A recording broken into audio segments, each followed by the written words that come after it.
Wahenga lisema kizuri jishell na kibaa hujitembeza. So I be doing it well. Doneke chakula kwa meza. You thought I was taking an L, but me and my team we never. So now I be keeping it well. Baka waneke kwa jeneza. Aso ndo bado na chapa, so hapo ndo bado tapata. Sifa koni jasho imefungwa milango ndo sahi kolabo matata. Ladies and gentlemen, karibuni sana. This is In the Making under Afrotape, and I'm your host. My name is Sheila.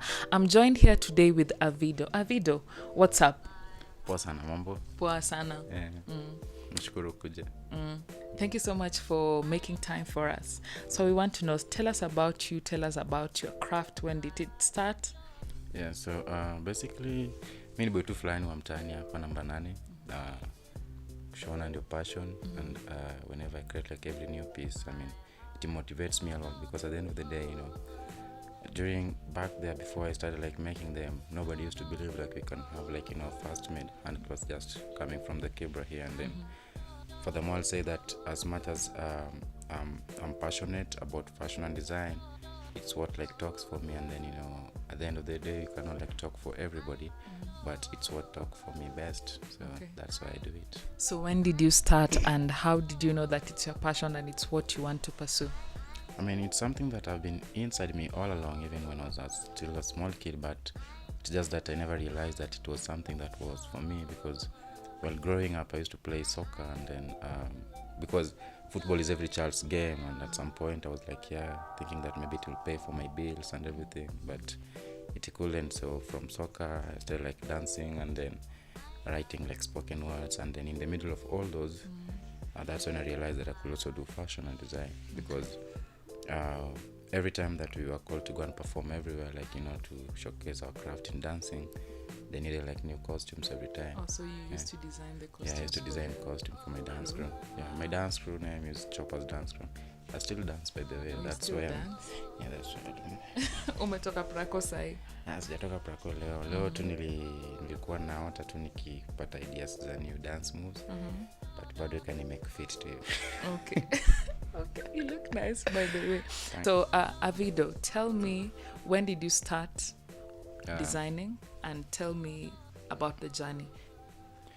So, I mean, just like every other journey, it hasn't been easy, but, you know, we always find a way, you know, to make it happen, because at the end of the day, it's up to the choices that you make in life that makes you grow. If you decide to work with this guy, you know why you're working with him, or working with him or her. So I've worked with lots of people in life, and that's the best thing, because every individual that I meet around like add values to my life, you know, whether both positive and negative, because all those like makes you choose the right choices in life and being whoever you want to be. And I started like doing fashion and design like 3 years ago. And when I first did it, it was just through Sketchworks, and, you know, I was like a school dropout. I dropped out of school in Form 1. You know, by that time I was playing football, and football was paying for my school fees. And then when I dropped out, soccer could not pay anymore, and then my mom was like a housewife. She used to wash like clothes, and then she could be paid from that. And then I was the first one in the family. I have like 2 brothers and 1 sister. So my mom was the one who was catering for us all. And then when I dropped out of school, my ideology was like, what is my siblings like looking up, like whenever they see me just chilling at home and not knowing what to do. And then I wanted, like, you know, to be away from other kids that are, you know, using drugs and so forth. So I tried going to work with the construction sites in Langata, like we call it mjengo. I worked there for like 6 months, and then I could not keep up with it because I was having like chest problems, and the money that I could earn over there, I could even like spend more for buying like medicines and so forth. So I was like, no point. So I started just crying a lot, not knowing what to do with life, and then, you know, trying to talk to myself, express myself, but I couldn't be able like to express myself the way I wanted. So I started like doing like spoken words, because through that I was able to talk about my problems, ask like, you know, why me? I mean, why not anybody else? You know, why is it just happening to me? And then in the process of writing spoken words, you know, I'll try every way that I can to make it look the way it's supposed to be. And then I never knew that it was something that I was cool, like, you know, perform it to people. But in couple of shows like here in Kibera, they used to have like shows every Saturday and Sundays in Kamkunji. So when I could pass over there, and then I could just see like the artists performing, you know. One of the artists that could perform used to perform during that time was like Octopizzo could come down. That time Jabidi was not yet known the way he's known right now. So he could also like used to freestyle during that time. And then when I was in the crowd, I mean, you know, the MCs sometimes they normally come and they say like, hey, you wanna rap? Come. You know, they just give you the mic and then just point you out, or just choose like maybe 5 or 10 people to come to the stage and then do their thing. So I was one of the 5 people that was called during that time sometimes back, and then I didn't know like what was happening, and then they were like giving out like they were marketing like soko ugali. So if you do a move, they give you soko ugali. A packet of soko ugali. Yeah, a packet of soko ugali, and that was like the best feeling, because unga mtu wangu itachukua siku kama 3 ndio ishe unga kilo 2. And then I went to the stage and then they told me to do something. They had the beats, you could choose either to dance on it or maybe sing. And that time sikuwa nimeanza ku dance bado, so nikaanza tu kufanya tu spoken words nayo. And then after kupiga spoken words, hey, imekuwa poa. But at the end of the day, I spoke about my heart and then what I felt like, my problems and my sorrows, because confronting somebody and then talking to them like personally about like what you feel in life, sometimes it's really hard because not everybody understands you. So when I did it that time, that's how I met my dance crew from there, because when I came out of the stage, they were like, hey Buddha, unafanya kitu fiti. One of their leaders at that time, like we used to school with him in primary. And he told me like, yeah, do you still like do like somersault, because I was good in acrobats. Whenever I could play like a soccer and then score a goal, masama mingi ningepiga hapo hivyo. So akaniambia, hey, sasa tuna dance, tunafanya lingala, tunafanya dance all quite.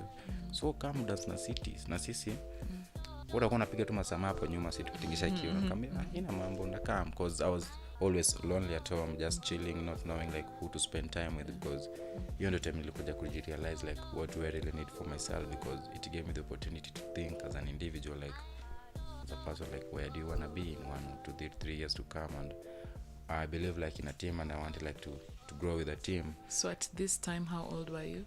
I was around 17 and going into 18. Okay. So I was just like, you know, street kid. Shule ni machana na all right. Your school fees at Fiki Bay. Okay, so you all through this, at some point you came, when you started designing clothes for your dance crews, the different costumes that you started designing, how did you translate that into profits? So I would say, I mean, through dancing, you know, like there are just some little things that normally happens in life that makes you learn to be like who you wanna be, or they can change you to be a better person or to be the worst person in life. It just depends on how you take them. So I think like through dancing tumeenda kuperform, tunapewa tao, tumeenda kuperform kwa church, saa zingine tunaambiwa tia asanteni, alafu tunasikia tumechangiwa pesa fare kurudi home, because we used to be like gospel dancers and we could always like get nothing out of it. And then couple of shows we could ngepewa tao na tuko karibu watu 10 saizo kwa crew, mnagawana 8 bob juu pia lazima mweke pesa nyingine kwa account in case mkitoa show base nyingine pia mko na fare na toa itatosha bado. So ilikuwa like you can train for the whole week and then you only have like a show, like in a month you only have like maybe 2 shows. Kirudi nyumbani mtu wangu atele soko ugali nimaliza na siku moja. So ngori. So through that point, there's an NGO that spotted us, like we performed for them, and then they told us like, hey you guys, how can we pay you guys? And then they wanted like every individual to speak for themselves. And that's when I was like, yeah, take me back to school. And then they could take me back to college but not back to high school. And for the most nilikuwa nimedrop shule form 1, so ilikuwa like hey, kitu ni ngumu, cause kama niambia ni kole pekee then namaanisha basi hii chance ndaiwacha tu. So when I went back home, I just told them like to give me time and find out a way, because of wangenipeleka kole na mimi when I dropped out of school like 3 years ago form 1. So hata nikirudi hata shule hata nitakukacha itakuwa ni ngumu. So what I did when I went back home, I just like, you know, started like thinking about like what I wanted and if the opportunity was really worth it. Yeah, like the main idea that came to my mind is like start saving now. Yeah, so like saving like, you know, 20 bob, 50. So I saved like 12,200 for 3 years. And in 3 years tu nikisave tu mbao 50, 80 weekend.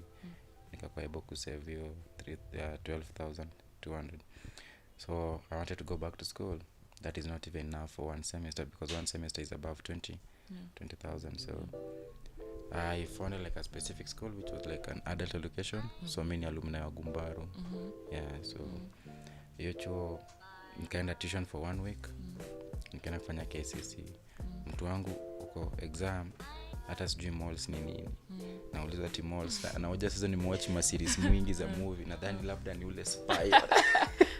So it was scenario was really like kind of funny to me, but I'm really proud because that was the only way that I could do it at that time, and then I really wanted like to continue my education and didn't have like the support that I needed. After that you joined fashion school. So I mean the NGO told me like they wanted like to take me to school and do what I wanted, and what could I do best aside from fashion, because I only had the portfolio of fashion. So I'm that guy that normally adapts to the situation, because I believe like there's nothing impossible as long as you just put your mind into it, it will work out. So I got my papers, and KCC I paid like 16,000. The rest of the money was given with a guy named Jaffa Cheng. He really believed in me, like in the early age when I was still dancing. So I finished high school without going back to form 2, form 3, form 4. I only knew like algebra. That's the only thing I remember till now. Vitu kama malls hizo nice kumbuki kabisa. So nikaenda BIFA, Buruburu Institute of Fine Art, and then I started with certificate in fashion over there. Hata vile nilikuwa nimeenda interview huko, hata siku najuanga portfolio ni by the way, because unapata watu wa mapango walikuwa wamekuja na ka file tu, ma pictures kwa ndani. Mimi mtu wangu bag, suitcase. I was like, what do you have in there? And you, what do you have in hand? Like, this is my portfolio. Like, you can see pictures of what I want to show. So that's a portfolio. Yeah. Why is yours? Mine, I forgot about it, but I'm all good. And how are you gonna do the interview? I'll just talk myself out. And then wakiniuliza, what do you have in the bag? Nilikuwa nimetoka Shago, kama nipitie kumbe hizo ni manguo za portfolio, enda kuonyesha walimu huko. So it was really fun, and I was able to start my certificate in fashion over there, and after 1 year I graduated as the best fashion student over there. Yeah, and then came back. I have the certificates over here, I'll show you. Okay. This is the 3rd year, yeah? Yeah. So you have dressed very big names in Kenya. Tell me about that. I mean, I'm so grateful for those opportunities, because sometimes like working with great people, like that are doing their thing the best, like the people that have the passion in what they do, working with them sometimes can be like really hard, but I'm really glad, because what I normally benefit a lot from working with those people is that I also learn about their story, and then learn about like their craft, and also compare it with my craft, and then I understand more about what I'm doing, Okay. Yeah. Okay. So early this year, during the summertime, that is Europe time, you traveled to Europe. Yeah. Tell us about that, and how was your experience? What did you learn? During like July, it was July actually. I went to July, like it was just like basically just do like a Europe tour to know like what I was like actually doing more for me to venture into Europe market, because so many people were reaching out to me. They wanted like to have my outfits, they wanted like to collaborate with me, and then at the end of the day I felt like I cannot collaborate with you if I don't know yet what you guys want in your market. So I also just wanted to go over there and then get to learn about what they are doing. So I learned a lot during the period, because I was able to pass over to France, and I spent also my time in Germany. I went to the Berlin Fashion Week. Over there I attended like 3 shows, and it was really amazing, because from there I could see like how they were doing like their craft, what was in their market and what is missing in terms of like what I'm producing. And then I also learned like if I'm to sell over there, what I need to add more value to, or what do I need to to reduce a bit in order for me to be able to sell my stuff over there. Yeah. All right. So tell us what changed when you had that experience? What did it alter your dream in terms of how the Kenyan attire or the African style can influence the Western style, or can inspire them to do something different? No, I mean nothing changed. I mean I just got like more inspirations of how like I need to put my stuff, because I even got living like more motivated, because I was just in the right track.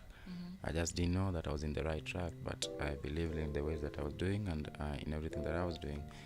So from there, like the knowledge that I picked is like, how to, to make the fabrics and, how to put everything right, because in terms of quality, you have like, to package your skill, like your craft, because, there are that desired types of like, artwork that you just, you can just show them and you can also present them. And mine is like, it's more than that, because you have like to do the sketch work at some point. After doing the sketch works, you do the pattern drafting. Then after pattern drafting, you do the layout, you do the sieving, and after sieving, you can do the quality checking. And then after the quality checking, that's when you present it to the client. And then after that, you can maybe, add more and more ideas. And because sometimes maybe it can fit the client well, or sometimes it cannot fit the client well. So it just depend on how it needs to be pulled up. So I just learned more on that. And the more you learn about the things that you do, the more you grow more into it. Okay. Yeah. So you're going back again soon. What do you think is going to be different? Yeah, I just want to keep on like presenting like what we are capable of, because we used to have that stigma that once you come from the slum you cannot do anything great, but in real sense we really have a lot to show. It's just that we normally don't get those kind of opportunities. So the opportunities that I do get, I just want to present them as much better as I can be able to do that, because like some craft I normally just see them inside my heart. I want to show them out there also, to share with people around. And the more I do it, and then I also like create more opportunities for people around me. And then also if I can be able like to offer job employments and train other people to better their craft, it really makes me happy and feel good in life. Okay, so tell me about Avido Limited. You've spoken about training other people. Do you mentor, or what do you mean? Yeah, so I was a Blaze mentor for the last season before I went to Berlin. So it was really good because just the way I told you, like it's a matter of like sharing the ideas that I have with other people around in order for me to learn more.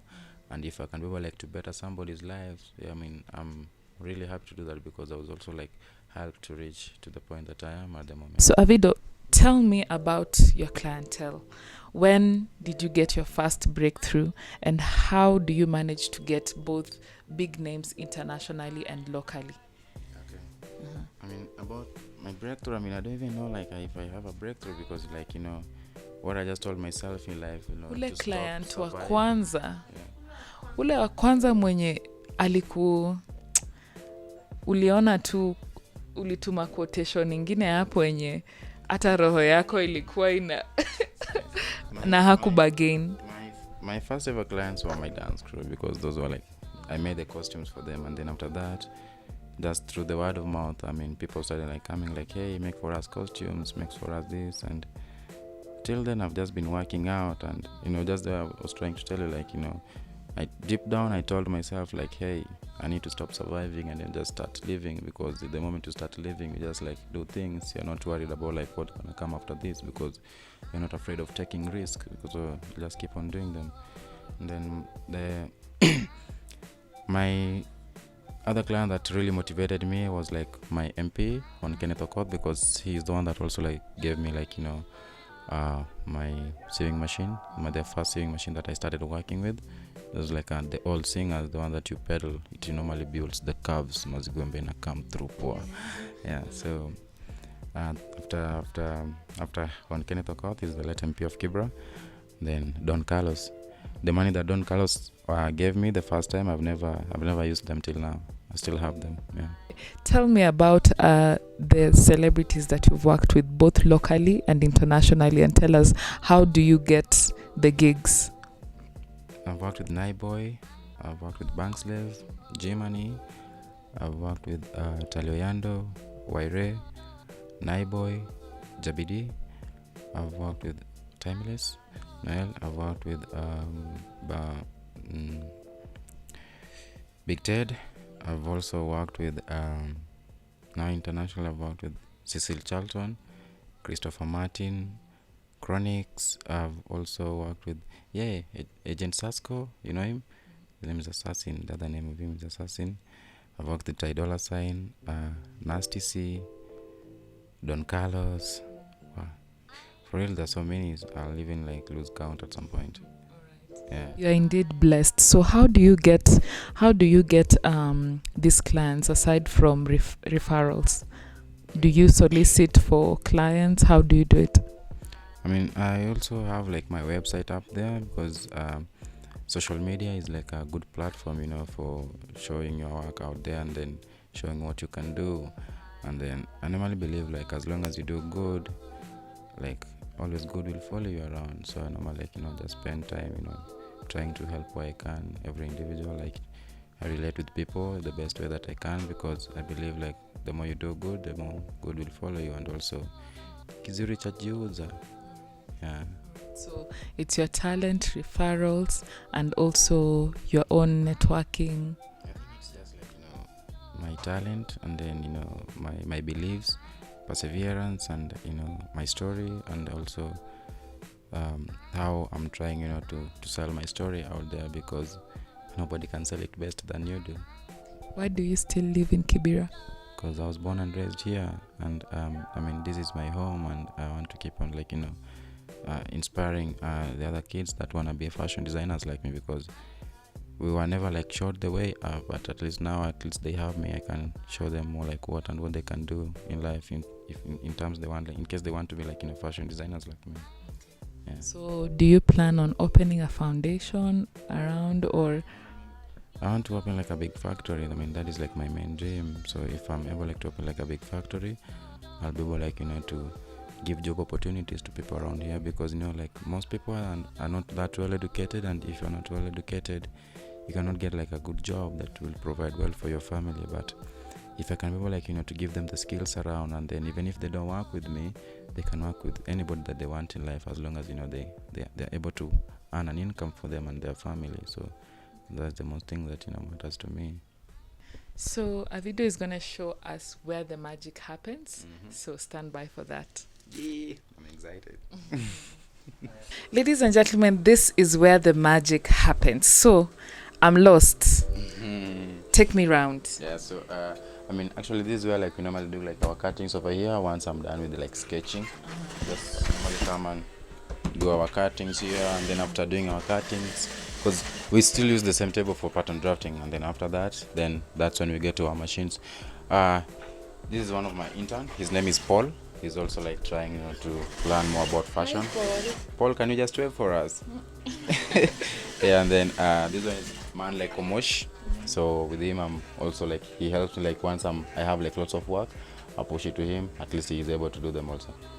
Yeah, but all in all, like, all right. thanks to life and So sasa now to what matters. Yeah. If someone wants your designs, how much would it cost me to get a dress?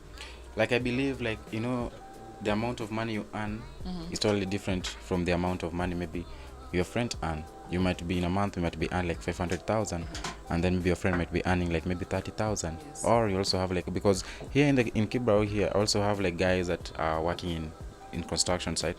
Per month they pay like 7,000. They also want to own my piece. I mean, it just depends on like what you want and then how we relate to it, because, you know, profit is a profit as long as it's not the same price that the money I use to board all the stuff together. Alright, makes business sense. Yeah, and then to me, like the goal is like, you know, to make the world a beautiful place and a better place. So it's not always after the money. So we just have like, you know, as long as we find a way, we work it out. But it's not always after the money. Avido, you have such a beautiful soul and so much grace. What inspires you? I mean, I'm so grateful to be born and raised in Kibera, and then also the guys that I spend time with, they really motivates me a lot and they show me the path. I'm grateful to my mom, you know, though she never had the money, but at least she, maybe I will say, maybe she shaped me the right way and then told me like what I needed to do in life. So I'm so happy for that. I'm so happy to have interviewed you. I'm so excited, and I'm so glad. Thank you so much for making time. I know you're a bit busy. No, I mean, I thank haven't you. asked you one question. What time do you work? I mean, for me, I mean, I work like 24/7 as long as I just find the time and just like put myself over there. But most of the time, the night hours are my time, because during the day hours I have like to run for meetings, you know, find like fabrics, because at the night hours I'll think of the inspiration. And if I don't have the inspiration, normally just like, go down in the street and just walk around, mingle with kids, try, to check on how people are doing out there. And then from there, that's how I get my inspiration. And then if it's not enough, I just come back here and then just have time with my, like, for me to have like a silence time, I normally just sit on the machine, even if I'm not saving. The moment I feel like the vibe when it's like doing like, that sound now, I mean, it just makes me motivated and then gives me like idea of what to do next. All right. So what can we look forward to? What's the next big thing? I mean, there's lots of big things that are coming. I mean, I have a couple of projects that are on the way, but at the moment we are doing like more of the foundation part. And just with a matter of time, you guys will see them. So there's no rush into that. No exclusive for us. There are lots of exclusive things that are coming. Just yesterday, we were published in the Essence magazine. Essence magazine, it's viewed with over like 1 billion people in the US. And I was in the same magazine with, what's her name again? Go for you. Serena Williams, yeah, she was the cover, then I was behind her. So I mean, also Rihanna was in the next page, so it's a great feeling. I mean, Forgive so us. happy. Yeah. Okay. So very well done. We wish you all the best. There you have it, ladies and gentlemen. And on all social media platforms, I'm sure you can find him. Yeah, we have our website. Our website is lookslike.com, Avido. Lookslikeavido.com, and our Facebook is just looks like Avido. Instagram, everything looks like Avido. Just reach out and then we'll get back to you. Thank you so much for coming, by the way. I really appreciate it. Thank you so much for making time for us. Ladies and gentlemen, it's in the making. Afrotape. Like, share, and subscribe. Buy Kenya, support Kenya. Made in Kibera. Till next time, I'm your host. My name is Sheila, and my guest for today is Avido. Keep it locked.